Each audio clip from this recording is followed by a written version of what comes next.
Azərbaycan təyyarəsi Amerikada gedəcəyi şəhəri səhv salıb. Azərbaycanın Silkway West şirkətinin 747-8F təyyarəsi Houston yerinə Dallasa uçub, sonra da fövqəladə eniş edib. We need to land as soon as possible. Runway 26 right. We are short of fuel now. We call Pampan 3 times.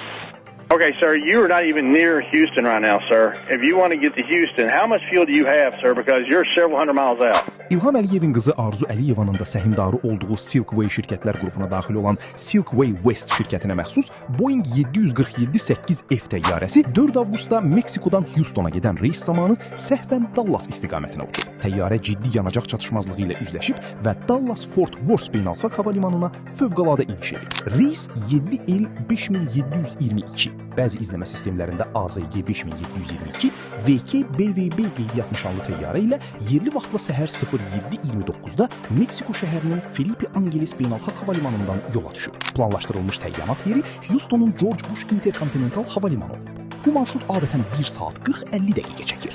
Lakin təyyarə Houston'u keçib şimala doğru hərəkət edərək Dallas ərazisinə daxil olub. Flight Radar 24 və Flight Aware qurumlarının məlumatına görə reysin təyinat yeri sistemlərdə müxtəlif vaxtlarda Houston, sonra isə Dallas Love Field kimi göstərilib və nəhayət Dallasa yönləndirilib.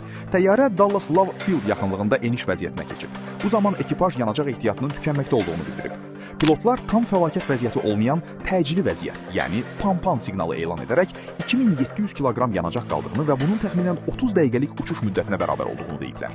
Onlar Houston'un 26 uçuş enmə zolağına dərhal istiqamətləndirməyə